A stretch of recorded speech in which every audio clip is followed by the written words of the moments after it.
Benoit мен Кармен таныс, бірақ автомобилдің дүниеге келуіне себепші болған француз инженері. Екеуі де французша фамилия, Бenoit да Кармен да. Қайсысы?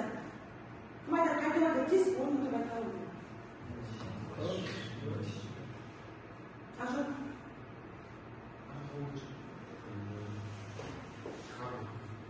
Кармен, дұрыс е, Кармен. Жүк машинасы, автобустар, жеңіл машина, спорттық автомобиль. Кузов, мотор, шасси, трансмиссия, басқару механизмі. Автомобильдер атқаратын жұмыс түрлеріне қарай қандай? Кузов, мотор, шасси. Жоқ, автомобильдер бізге қозғалғыш деп тұрады. Мотор деп тұрады, автомобильдер. Автомобильдер атқаратын жұмыс түрлеріне қарай қандай болып көрінеді? Рамазан тұр.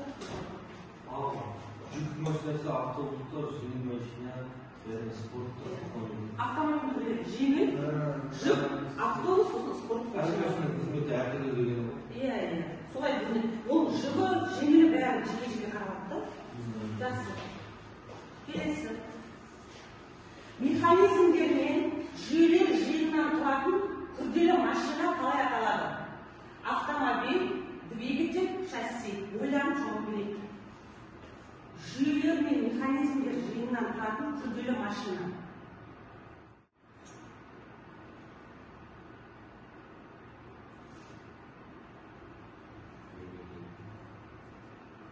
Жүйелер мен механизмдер жиынынан тұратын күрделі машина қалай аталады?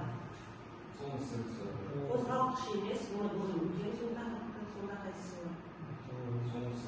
Бұлжың өткен жауап. Автомобиль, механизмдер мен жүйелер жиынынан тұратын күрделі машина қалай аталады? Автомобиль. Келесі. Автомобильдің негізгі үш бөлігін атады. Ол өтер жауап беріңіз. Негізгі үш бөлігі. Яғни бұл бана шатыстарды olsun. Мотор, кузов, шасси. Азат білетін olsun. Жауап беріңіз кім айтады? Айтау біріз. Рульдік механизм, тежеу механизм. Рульдік механизм, тежеу механизм, рулевой системасы, тормозная система екеуі автокөліктің басқару механизмі. Мотордың қатысының жұмыс ретінде қандай болады? Шығару, сығу, жұмыс жүрісі, енгізу. Енгізу, сығу, жұмыс жүрісі, шығару. Сығу, шығару, жұмыс жүрісі, енгізу. Выпуск, сжатие, рабочий процесс. Сосын бар, выпуск дейтін бар ғой? Айтамын. Бірінші, енгізу. Жанармаймен ауа енеді, енгізу. Сосын сығу процесс жүреді. Содан кейін машина жүрмей ма? Жұмыс жүрісі бар. Содан кейін бары, тоқтағаннан кейін бары газ шығару. Тежеу жүйесі. Автомобильді жылдамдығын азайтып, тіпті тоқтату қызметін атқаратын жүйені атады. Тежеу жүйесі. Сануда түскен.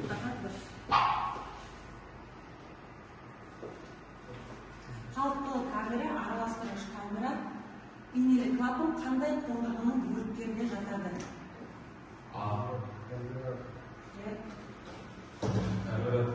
Карбюратор дұрыс.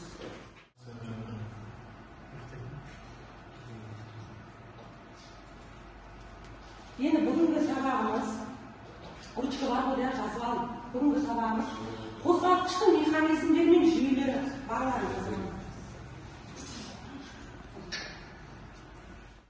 Бүгінгі жаңа тақырыбымыз қозғалтқыштың механизмдері мен жүйелері. Яғни қозғалтқыш дегеніміз двигатель. Орысша двигатель, мотор, әртүрлі анықтамалары барды. Енді жалпы сабақтың мақсаты қозғалтқыштың механизмдері мен жүйелері, бөлшектерімен танысу. Әр бөлшекке жеке-жеке тоқталып, ережелерімен таныстырып, сурет жүзінде көрсету.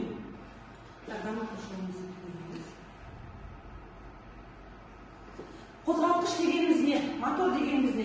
Өздеріңізден сұрап көрейікші? Қозғалтқыштың анықтамасы. Қалай түсінесіздер моторды? Өздерің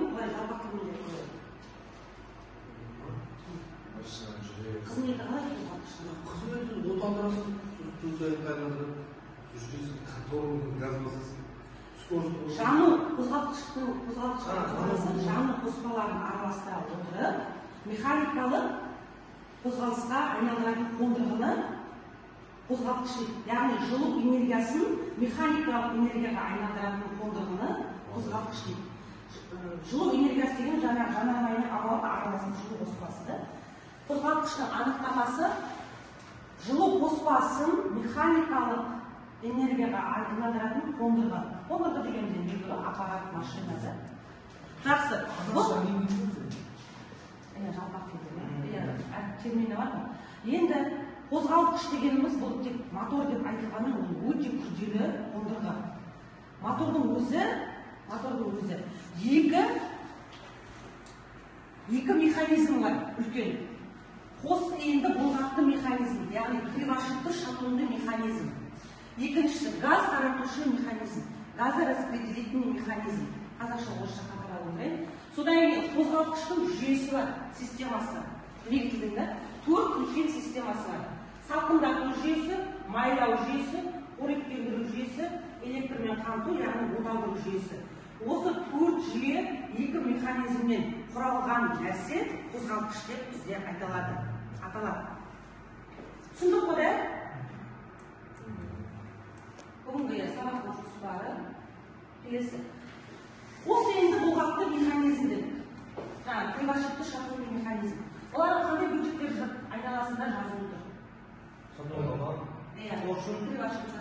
Поршынлары шатунды жазылып тұр. Поршын саусақтары, сақиналары, шатун, ең басты білігі, қазақша аударған қыздар. Картер, маховик, цилиндр блогы, гильза, жазылмағандығы, барлығы осы механизмге жатады. Қос иінді бұлғақты механизм, яғни кривошипті шатунды механизм.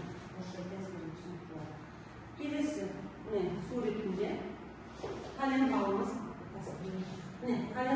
маховигі, поршыны, шатунымыз, мына жердегі саңлау, яғни поршын саусақтары тигізді. Шатун мен поршынды біріктіру үшін поршын саусақтары тигізді. Поршынның іштерінде өздерінде сақиналары бар, кольцалары бар дейді. Тоқталамыз қазір. Так, цилиндр блогы дейді. Цилиндр блогы дегеніміз, яғни корпусы ғой.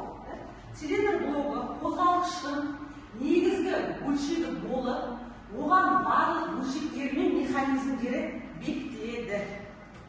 Олардың ішкі бетімен поршындер сырғып қозғалады. Цилиндрлердің гильзалары үйкеліске беріп болулары үшін олардың жоғарғы бөлігіне үйкелікке беріп топтанбайтын шойыннан жасалынады, яғни мықты материалдан жасалынады. Цилиндрдің қалпақшасы блокқа штыркалар мен гайкалар арқылы бекітіледі.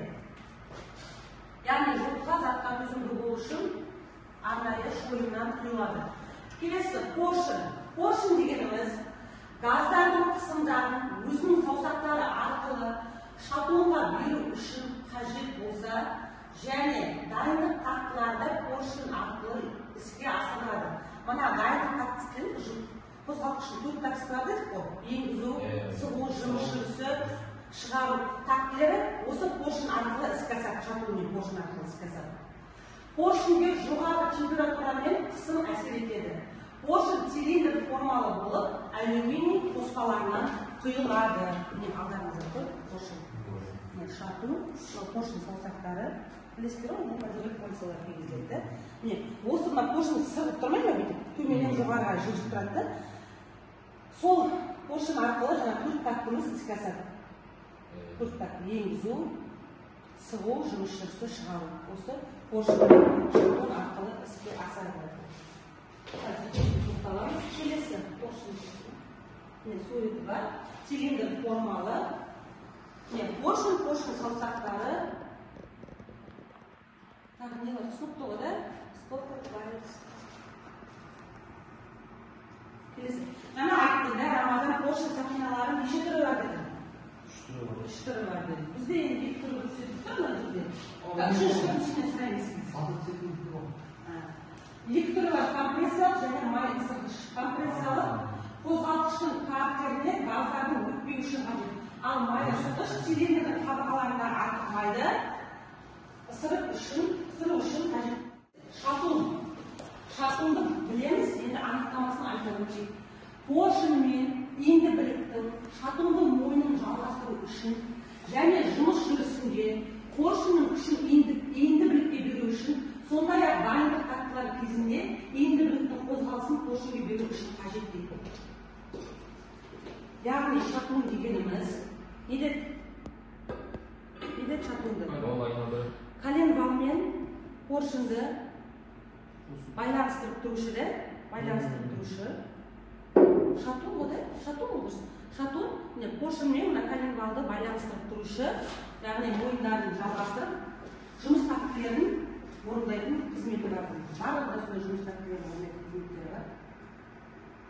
Шатун. Келесі, коленчатый вал, яғни иінді білік. Иінді білік дегеніміз коленвал алдарында тұр. Шатунның поршынге берілген күшін айналдырушы моментке ауыстырып, маховик арқылы трансмиссия береді. Шатунның поршынге берілген күшін айналдырушы моментке ауыстырып, маховик арқылы трансмиссия береді. Старттыр ғой, маховикті айналдырып, сөйледі, поршын қызып. Осы қызу арқылы маховикті қозғап, трансмиссия дегеніміз ол өзі полиголит. Оған жаңа цепление, кардан беріс, коробке беріс, солардың бәрі қозғау арқылы іске асады. Бәрі механизм ғой. Маховик қозғалтқыш жұмысын қалыптастырып, поршындардың бөлініктерін шығарып, қозғалтқыштың оталуын және автомобильдің орнынан қозғалуын жеңілдетеді.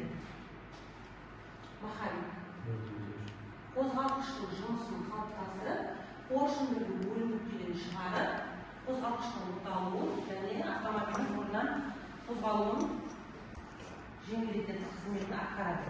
Картер. Қозғалтқыштың картері. Иінді білік және қозғалтқыш бөлшектері орнатылатын негізгі табаны болып есептеледі. Картердің пардоны. Газ таратушы механизм. Ал газ таратушы механизмге қандай негізі жатады? Бұның негізгі білігі қандай? Бөлгіштік. Распред. Содан кейін итергіштер дейді, клапандар дейді, клапан стержені, клапан серіппесі, штанга, күйеңкелер жатады. Кейбіреулер қазақша аударып кеткен, үстінде қаншасында күйеңке, итергіш дейтін толкатель, күйеңке дейтін карамысл. Газ таратушы механизм. Іштен жанатын қозғалтқыштың жұмыс істеуі, оның цилиндрлерінің уақытымен жаңа жанар қоспасының жаңартып және олардың ішінде пайдаланған газдарды шығару үшін атқарылатын механизм. Бұл механизмде жаңа айттық, бөлгіш шестерінен, бөлгіш біліктен, итергіштен, штангіден, күйеңкеден, клапандардан, серіппеден және оларды бекітетін бөлшектермен бағыттаушы столбадан тұрады. Клапан дегеніміз не? Клапан дегеніміз енгізіп немесе шығарып тұратын каналдардың тесіктерін ашып, жабу үшін қолданылады. Клапанның басы және стержені болады. Бұлардың бәрін түртіп жазып алу керек, негізі бар ғой. Міне, суреттер клапан. Мына айтқанымыз коленчатый вал. Распред вал бізде үстінде орналасқан, да? Міне, распред вал, клапандары, пружиндер, жұдырықшалары, барлығы сол жерде бар.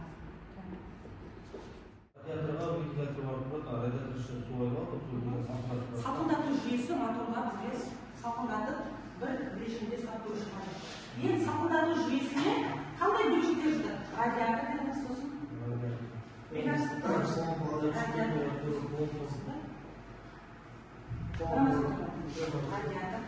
Радиатор датчик температуры, помпа суда айналдырады, датчик температуры жаңағы температурасын ысытып тұрады, радиатор жаңағы соның ішіне жылады да, вентилятор тұрады, қарамағашына.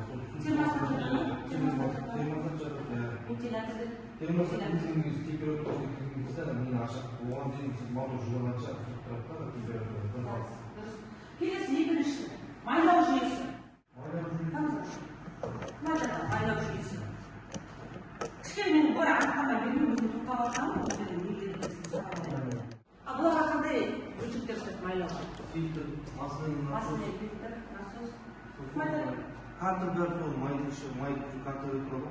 Сосын масляный насос жаңағы көтеріледі, через фильтр арқылы тазартылып қайтеді, айналысып Сосын масляный каналдар бар. Жолдар. Үшіншісі қоректендіру жүйесі. Мотор немен қоректенеді? Яғни бөлшектенеді. Бензинмен қоректенеді ғой, жанармаймен қоректенеді. Соның ажырату бөлшектер қандай? Дұрысымен заслон кислород береді, форсунка арқылы жаңағы поршынға впрыск істейді. Қайрасы? Через форсунку газ или бензин впрыск сразу дұрысымен заслонка кислород береді да, екеуі впускной клапан, екі клапан жұмыс істейді. Через поршынға қысым береді да, сосын коленвалды айналдырып, соны машина қызартады. Сосын басқа енді қоректене жүрген бөлшектер қандай? Отын бар. Отын насосы, бензин насосы. Сосын карбюратор. Барлығы осы қоректендіру жүйесіне жатады. Инжектор бар, карбюратор бар. Өшіргіш, душитель. Соның бәрі осы системаға жатады. Қоректене жүйесіне. Душитель дауысына айту үшін ғой. Келесі. 4. Электрмен қамту жүйесі. Оталдыру жүйесі. Салауат айтам. Оталдыру жүйесі. Кім біледі, бір бол. Оталдыру, тоқ береді. Электрмен қамту жүйесі. Электр қамту жүйесінде бірінші аккумулятор бастаймыз. Сосын аккумулятор арқылы генератор тоқ береді. Енді ар жағында замок зажигания бар. Оның бәрі тоқ жүйесіне жатады. Свет парлары бар жаңағы поворотниктер. Оның бәрі электрмен қамту жүйесіне жатады. Жақсы. Осы жаңа ұмытып бүгінгі механизм, қозғалтқыштың механизмдерге жүйелері дейді. Ал қайталау жүйе. Қозғалтқыштың неше механизм бар? Ол жүйесі механизм. 2. Жоқ. 2 механизм бар. Жаңа айтып қой, кривошипті шатынды механизм. Газ таратушы механизм. Енді біліп, распредвалық бөлшектер. 4 жүйесі бар. Салқындату, майлау, оталдыру, қоректендіру. 4 жүйесі бар. Енді осыларды өттік, біз енді жалпы біздер 3 күндік дейтін бәрі орысша, қазақша, ағылшынша. Солар кішкене өздерін біліп жүр, может кездесіп қалады. Қозғалтқыш, двигатель, engine ағылшынша.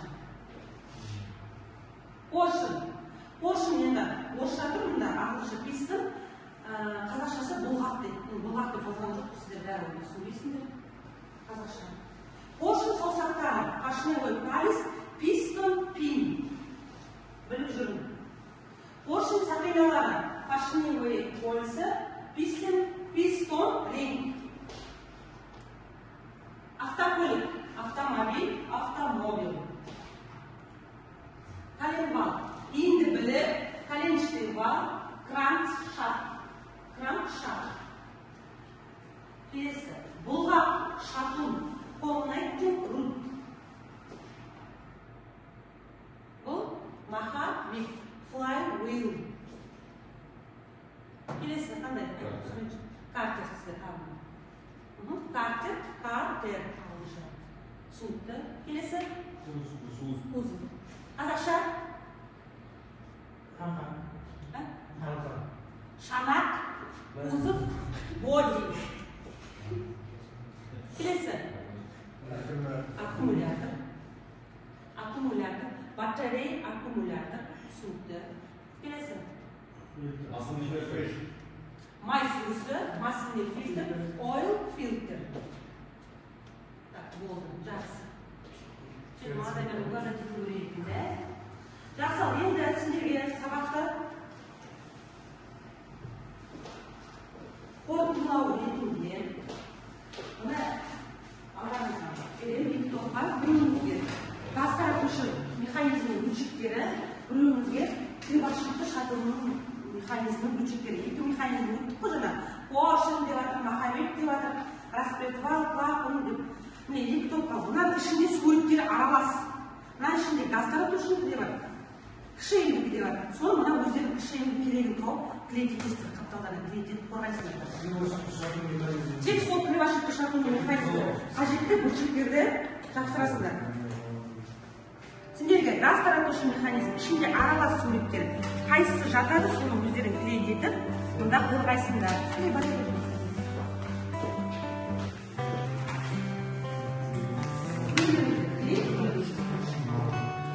Қайсы жатады, соны жазып, аттарын жазып қорғайсыңдар.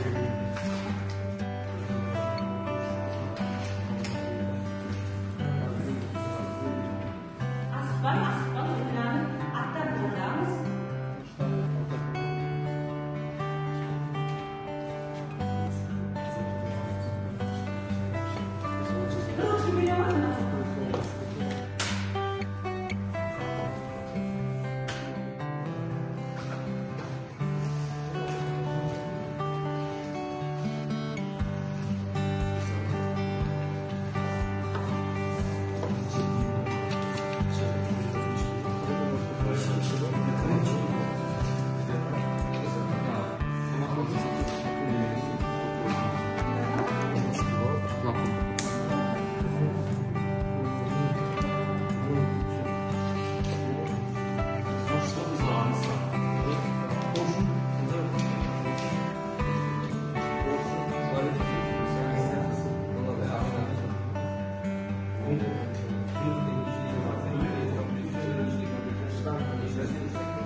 Bu mechanizm.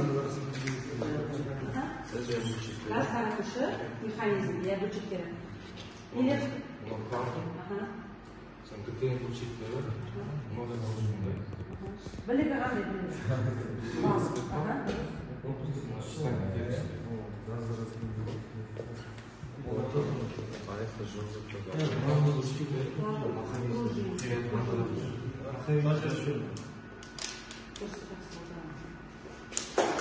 Kelesi.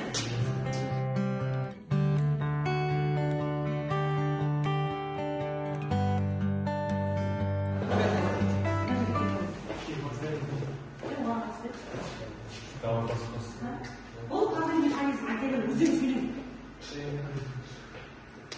Satın mı? O satın mı? Borsa. Voleybol.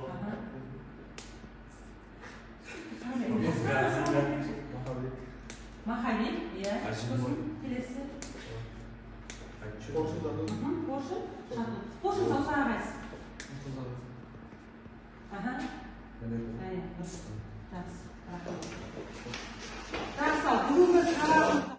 İlk topta жақсы атсалысты.